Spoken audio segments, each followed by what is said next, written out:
It started with a text. Simple, casual, harmless. Hey, if you're ever in the city, come hang. Got the new place set up. I hadn't heard from my nephew in months, not since the holidays. He'd always been sweet, more attentive than most, always the first to notice if I'd changed my hair or if something was bothering me. But this time, something about the invite tugged at me. My husband was on another business trip, as usual. The house felt empty, and the silence had started sinking into my bones. I packed a small bag, told myself it was just a break from routine, and drove out to the city. When I arrived, he hugged me a little too tightly, but not long enough for me to call it anything. His new apartment was nice. Clean but lived in. He'd made tea, had snacks ready, and insisted I sit while he took care of everything. We talked about everything and nothing. I laughed more in that 1 hour than I had in the last month. He looked older, more mature than I remembered. Broader shoulders, confident smile, but still the boy I'd watched grow up. It was that duality that threw me off balance. He played music, something low and mellow, while we caught up. We talked about relationships. I told him things I didn't mean to, about how things with my husband had dulled, how we were more roommates than anything now. He listened with this quiet intensity that made me feel like the only person in the world. When I tried to laugh off my confessions, he didn't. He said, "You deserve to feel full, not tolerated." It caught me off guard. That kind of statement lingers.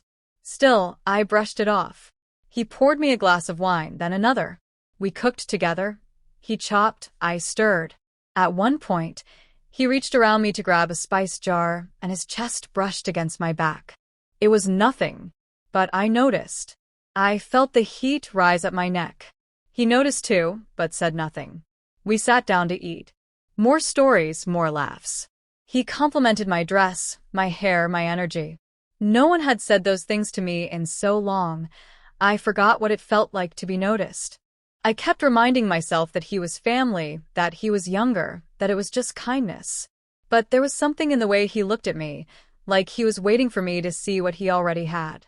When the night got late, I said I should head out. He said I could stay, said the guest room was already made up. I agreed. It felt harmless. It felt smart, even better than driving back tipsy. I stood in the mirror brushing my teeth, wondering why my heart was pounding. There'd been no move, no words spoken out of place. But it was in the air, thick and tense and unspoken. I stepped out to say goodnight, and he was standing in the hallway like he'd been waiting. We both smiled, awkward, unsure. He leaned in, not close enough to kiss, but just enough to make it clear he was testing the line. I laughed nervously, told him to get some sleep. He nodded. You too. Then turned to his room. In the guest bed, I stared at the ceiling. I told myself not to overthink it, that I was reading into nothing. But the truth was I liked how I felt. I liked feeling like someone saw me. I hadn't felt that in years. I heard him in the kitchen a little later, the soft clink of a glass. I didn't go out. I stayed in bed, eyes wide open, pulse steady and low. Something had shifted. I couldn't name it, but I knew everything wasn't as innocent as I wanted it to be. The next morning felt too quiet. I didn't sleep much. My thoughts had been racing, tangled between guilt and curiosity. When I walked into the kitchen, he was already there, making coffee like nothing was different. He smiled, handed me a mug, and asked how I slept. I nodded, lied, said I slept fine. He didn't push. We sat in the living room, the air between us still charged. He asked more personal questions about my marriage, my life, what I wanted that I wasn't getting. I kept answering. Honestly. Too honestly. I told him how tired I felt, how I'd become someone I didn't recognize. I said my husband didn't really see me anymore, hadn't for a long time. He listened like he had all the time in the world. No judgment. Just focus. And then he said, if someone like him can't see you, maybe you were never with the right person. I laughed it off at first. Said it wasn't that simple. But he just looked at me. That kind of look that breaks through the noise. He wasn't playing games. He was being deliberate. I tried to keep it casual, asked him about his dating life. He said he didn't bring girls over. Not often. Said he didn't feel the need to when he already knew what he wanted. I felt my stomach flip. I didn't ask him to explain.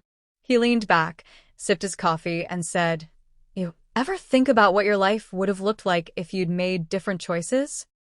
I said, "Sure, everyone does." He asked if I ever thought I settled. I didn't answer. He didn't need me to. We spent the day walking around the city. He showed me places he loved, talked about his routines, his little escapes. At lunch, we sat on the patio of a quiet cafe. The conversation never stopped. I realized how much I craved connection like this, real, undistracted, human. He wasn't just being nice. He was tuned in, present. Every word I said, he caught and carried forward. He paid attention like my thoughts were worth holding. When we got back to the apartment, I went to shower. I stood under the water longer than I needed to, trying to wash away the tension.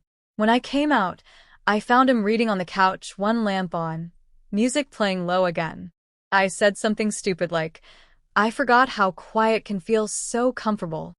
He looked up. "It's not the quiet. It's the person you're sharing it with." He set the book down. I sat next to him, closer than I should have. He didn't move. Neither did I. He reached out slowly, gently, brushed my hair back behind my ear. My breath caught, but I didn't stop him. His fingers lingered, tracing down my jaw, resting on my chin. He searched my face for hesitation. There wasn't any. Not anymore. He kissed me. Soft at first, patient. Like he'd been waiting for the right moment and knew this was it. I kissed him back. Fully. Like I needed it. Like I'd been starving, and finally someone remembered to offer me something that tasted like attention, like desire. It wasn't a slip. It wasn't a mistake. It was a choice. Every part of it. The world outside shrank to nothing. His hands were careful, not rushed. My body responded without guilt, only need. I forgot what it felt like to be wanted for the sake of being wanted.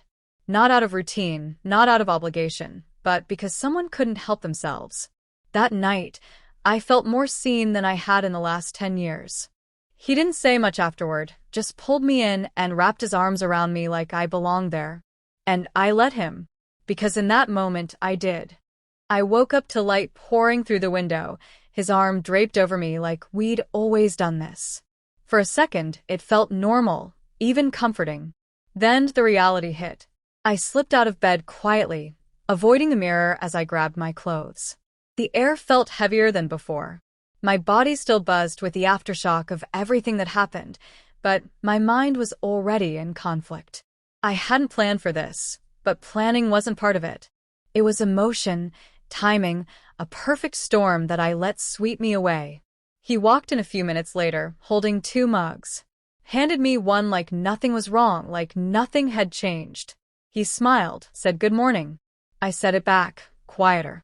I was searching for the version of myself that existed before yesterday and couldn't find her. He leaned against the wall and asked if I regretted it.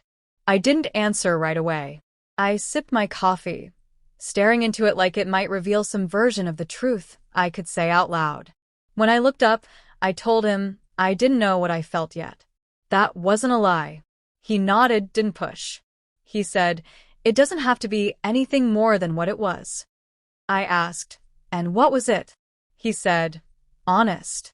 That word sat between us like a question and an answer at the same time. I got dressed, packed in silence. He hovered near the door, unsure if he should say something more. He asked if I was okay. I said I was. Another lie. My heart hadn't stopped pounding since I opened my eyes.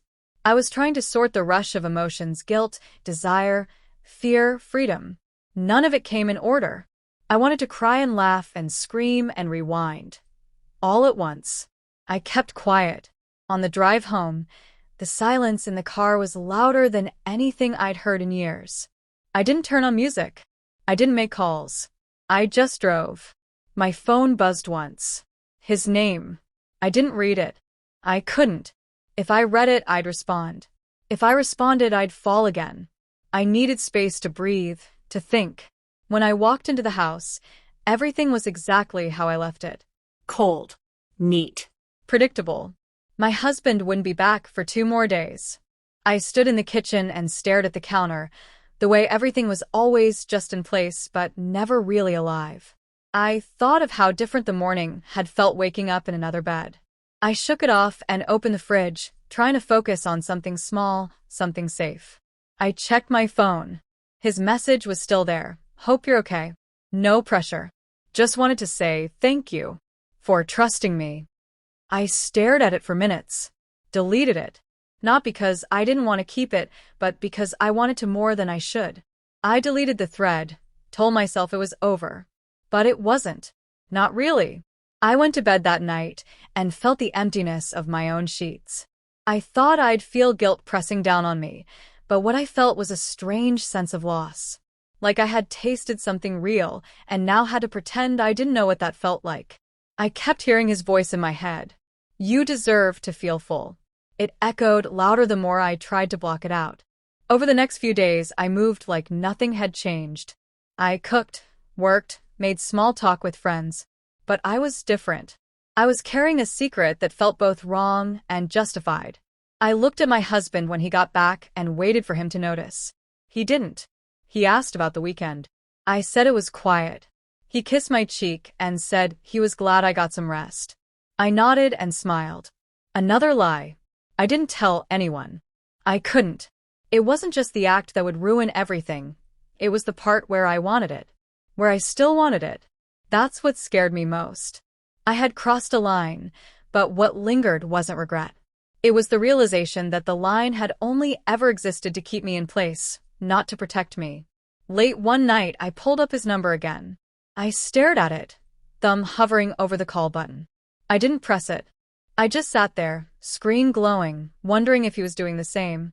I couldn't stop thinking about it. Every time I looked at my husband, I saw the way he smiled at me, the way he brushed past me, how routine everything had become. It was like I was living a life that wasn't mine, a life I didn't recognize.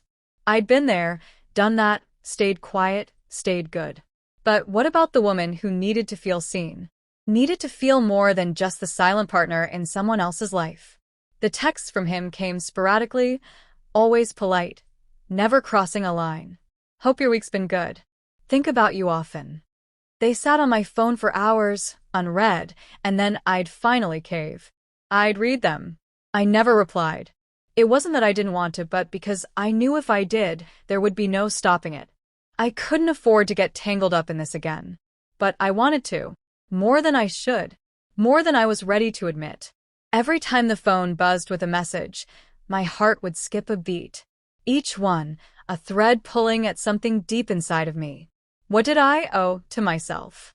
What had I become? I looked at my reflection more these days, trying to find a person I could trust, a woman I could stand behind. But she was slipping away, lost in the act of pretending. I'd made my choice. But was it the right one? I didn't talk to anyone about it. I couldn't. I didn't know how. I didn't even know if I wanted to.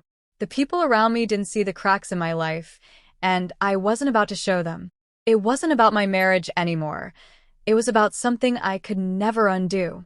Something that would hang over me forever, a stain that couldn't be washed off no matter how hard I scrubbed. It was in my bones now. It was me. I stopped by his place once, just to see if I could. I didn't have a reason. I didn't need to talk. But I drove by, parked a block away, and just stared at the building. The familiar ache in my chest was back. The feeling of wanting something I shouldn't have. But I didn't go inside. I didn't make the decision to step over that line again. Not yet.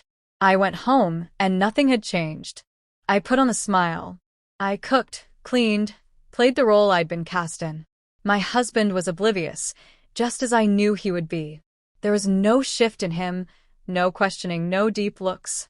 He kissed me, asked how my day was, and I gave him the answer I knew he wanted to hear.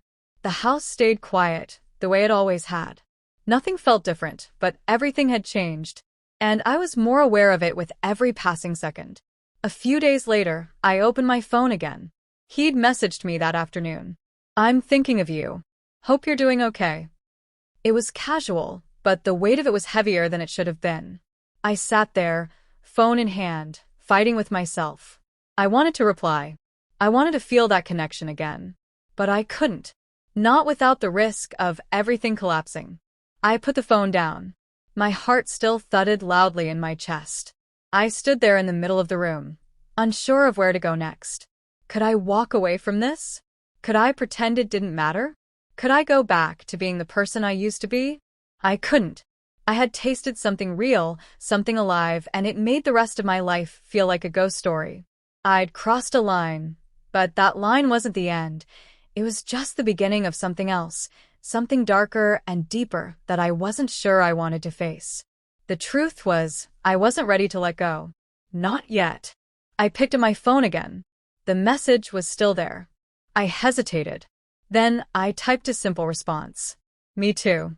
And that was the beginning. It wasn't the end, but I knew, somewhere deep inside, that nothing would ever be the same.